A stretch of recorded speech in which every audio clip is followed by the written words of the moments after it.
Agatha. You know the drill, right? As always, I'm counting on you. With these words and his usual smile, my boss, Jack, handed me some documents. I quickly skimmed through the documents and replied that I understood. Once Jack left the office and was out of sight, I rested my forehead on my desk and let out a heavy sigh. My name is Agatha. I work in sales at a company that provides custom design and manufacture of specialized equipment used in food factories and automotive industry.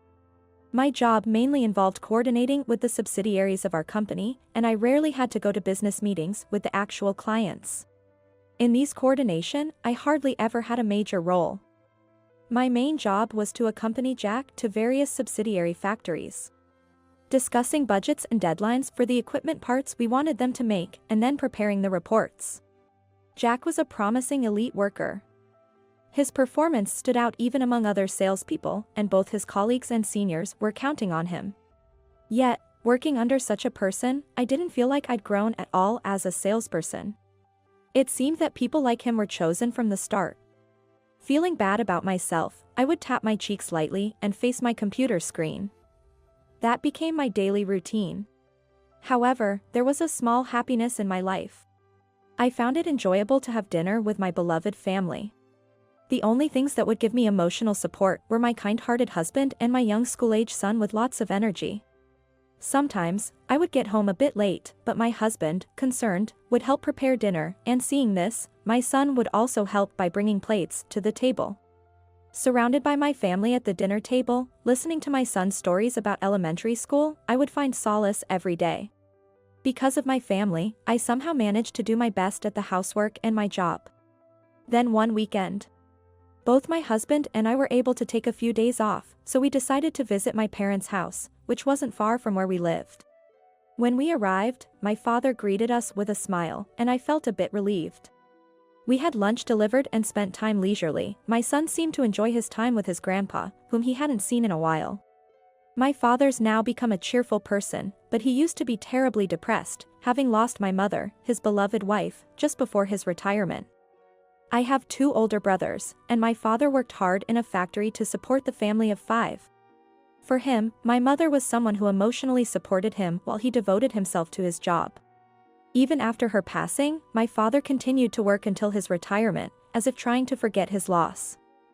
But after retiring, he seemed like a person who had no soul. Though I was concerned about him, being the closest geographically but busy with work, I couldn't visit him often, and my brothers, living far away with their families, found it difficult to care for him too. Just when we siblings were worried, our father found joy in a volunteer activity he tried one day. He began living life with a smile, and we, considering putting him in an aged care facility, were deeply relieved. I was reminiscing about all that, having a relaxed moment after lunch, when my father suddenly said something unbelievable. "Oh, that's right. From next week, I'll start working at a factory, owned by the company you work for, Agatha." My father, working at a factory owned by my company. The moment I heard those words, I felt my heart began beating fast. Trying not to show my shock, I gently expressed my concern to my father, pointing out that he didn't need to push himself since he wasn't in need of money. However, he was enthusiastic, explaining that he had gained physical strength from his volunteer activities and would be an immediate asset due to his recent work in a factory. I honestly couldn't agree with my father working, but seeing him so lively and cheerful, I couldn't oppose him strongly, and just nodded silently. In response, he reassured me with a smile, saying that he wouldn't get in my way. One day, after returning from our usual rounds at the subsidiary factories with Jack, he handed me the day's documents with his usual smile and asked if I knew what to do.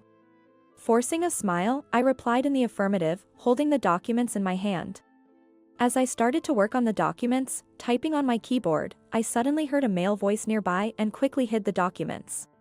Apprehensively looking towards where the voice came from, I saw President Anderson standing there, smiling at the surprised sales department staff. He said he came to talk to the ace of the sales team after hearing good things from other executives.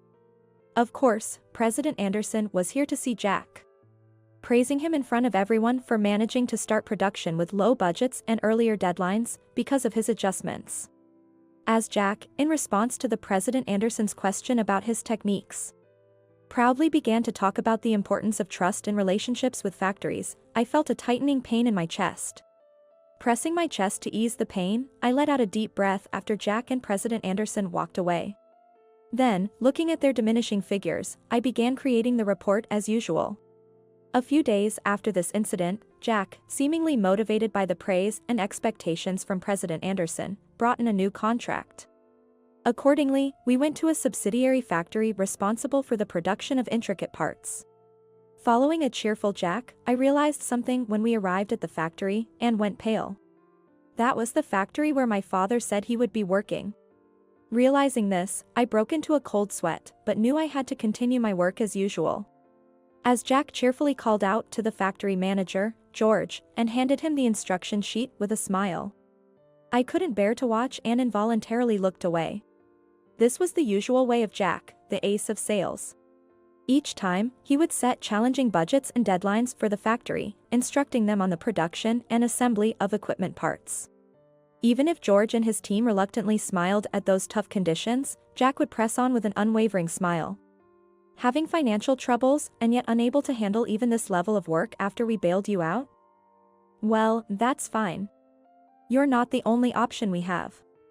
A factory that can't even handle its job properly can be cut off anytime, Jack threatened. This was how Jack would intimidate the subsidiary factories that our parent company had financially revived, leading to George and his team always complying without resistance. When George, with a grim face, was about to nod in agreement, an employee suddenly stood up to defend him. Sorry for interrupting, but isn't that a bit unreasonable? Just because it's a subsidiary factory doesn't mean you shouldn't properly discuss budgets and deadlines. The employee confronted Jack, and that employee was my father. I stood there, dumbfounded.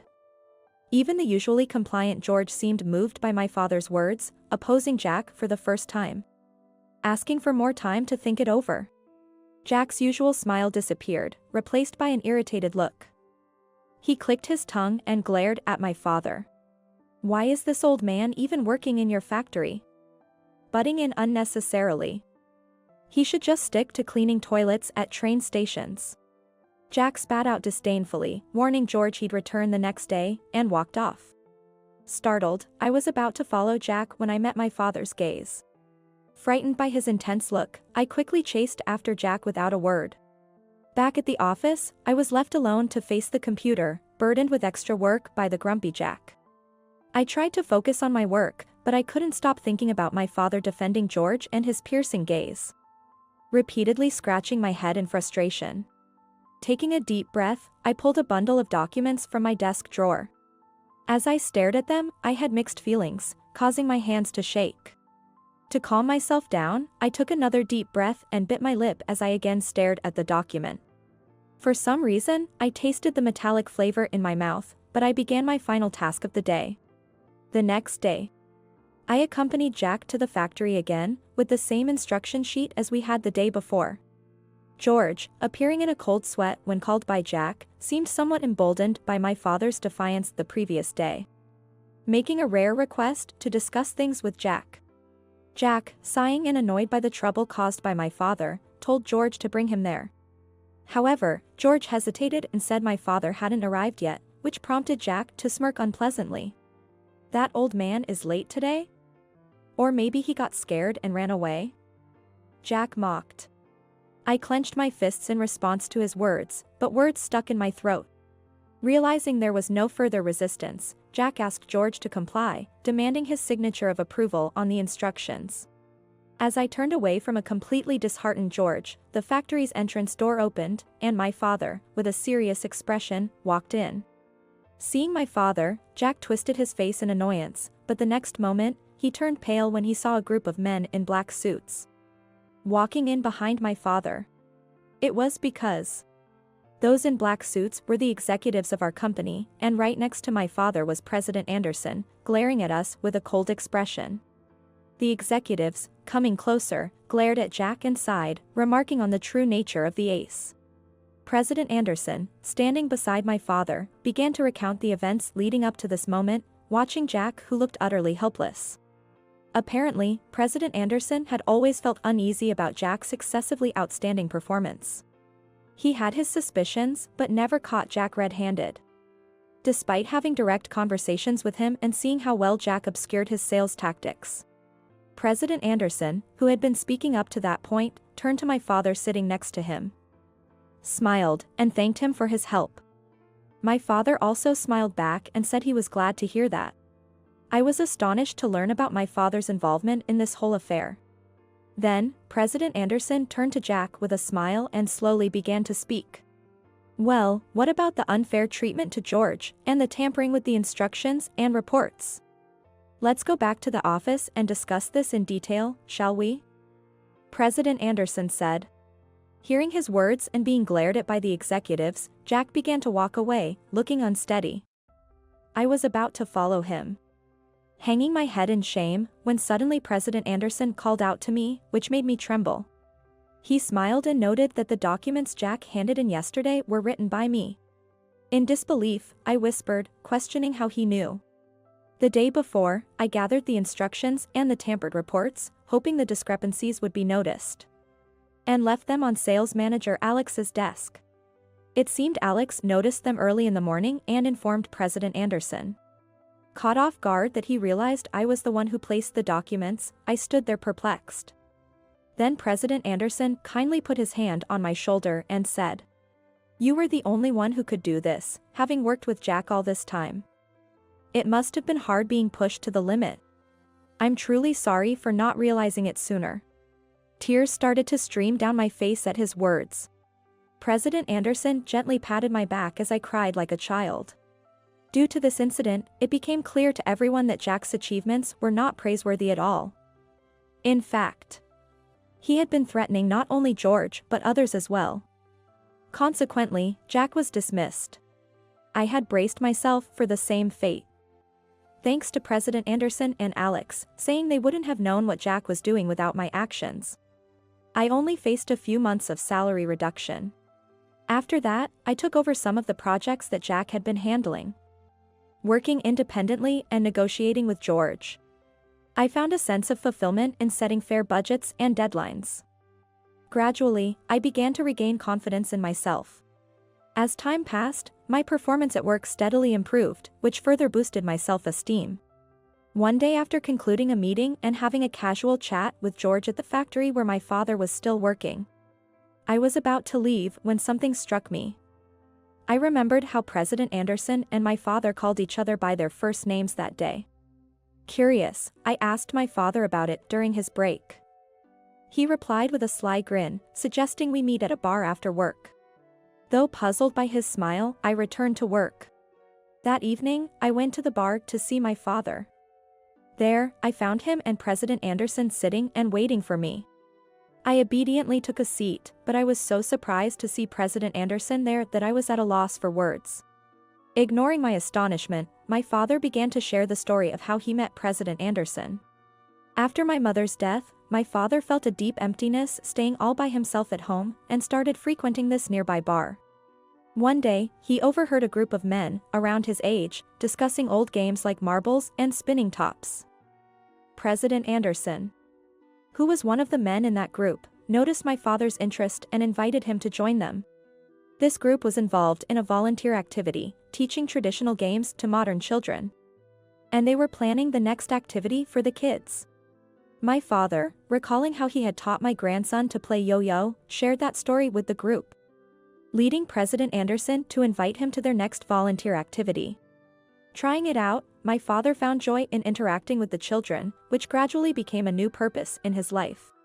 Moreover, his friendship with President Anderson at the bar added vitality to his life. One day, President Anderson, while drunk, inadvertently mentioned his suspicion about possible fraudulent activities within the company's sales department but expressed frustration over the lack of evidence. Wanting to repay President Anderson for giving him a purpose in life, my father offered to help investigate. Given that he worked at a factory all his life and knew what to do, he ensured that he wouldn't be a burden. Initially, President Anderson declined, not wanting to put a burden on my father, but he eventually agreed, appreciating my father's desire to help. I was stunned to learn about their unique connection. My father then turned to me with a surprised and stern look. Having not expected his daughter to be involved in such shady dealings. As I lowered my eyes under my father's gaze, he gave a smile and spoke kindly to me. I knew you weren't doing this because you wanted to. Your mother hoped that you would be kind to everyone when you were born. As a father, I know there was no way you would treat others poorly. You're just like your mother hoped, a kind person. Hearing my father's words, tears streamed down my face. President Anderson kindly offered me a handkerchief, and with a warm smile, he gently encouraged me to take better care of myself. My father continues to work at our subsidiary factory, finding joy in his work. He is still active in volunteer work. He happily told me he was a yo-yo master and very popular among the children. With that in mind, I can't afford to be outdone. Determined not to be outshone by my father, who's enjoying life so much at his age, I took a deep breath and greeted George, the factory manager. With a smile. Good morning. Thank you for always being so helpful. May we discuss the next request?